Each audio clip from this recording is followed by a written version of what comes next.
6000కు పెంచడం పట్ల అనంతపురం జిల్లా గుత్తిలో సీఎం చంద్రబాబు ఫోటోకి క్షీరాభిషేకం చేశారు. ఎంఆర్పీఎస్ జిల్లా అధ్యక్షురాలు సునీత ఆధ్వర్యంలో దివ్యాంగులు భారీ ర్యాలీ చేపట్టారు. అనంతరం ప్రధాని Modi, CM Chandrababu, deputy CM Pawan Kalyan చిత్రపటాలకు పాలాభిషేకం చేశారు. ఈ సందర్భంగా సీఎంకు ధన్యవాదాలు తెలియజేశారు. ప్రభుత్వం ఏర్పడి 10 రోజులు గడవక ముందే చంద్రబాబు మాట నిలబెట్టుకున్నారన్నారు.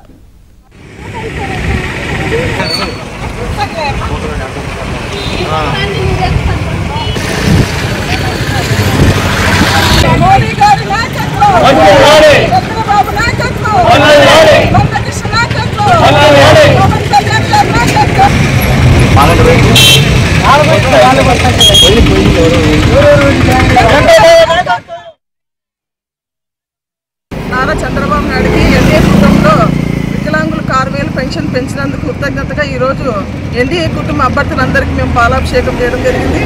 ఇది చాలా శుభ పరిమాణము. ఎందుకంటే వికలాంగులకు ఈ 6000 పెంచిన పెన్షన్ ముఖ్య పోరాట శక్తి ఎవరైనా ఉందంటే అది మందకృష్ణ పోరాటం వల్ల ఈరోజు 6000 రూపాయలు పెన్షన్ అందుకుంటున్నాము. వికలాంగులకు 6000 రూపాయలు పెన్షన్ ఇవ్వడం చాలా శుభ పరిమాణము.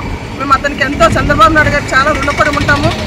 మందకృష్ణ గారు ఎంతో పోరాటం చేసి వికలాంగులకు, వీడియోలకు, ముసల వృద్ధులకు అందరి కోసం ఎంతో పోరాడి మనకి పింఛన్లు పెంచారు. కాబట్టి ఆయన కూడా ఒక కృతజ్ఞతలు.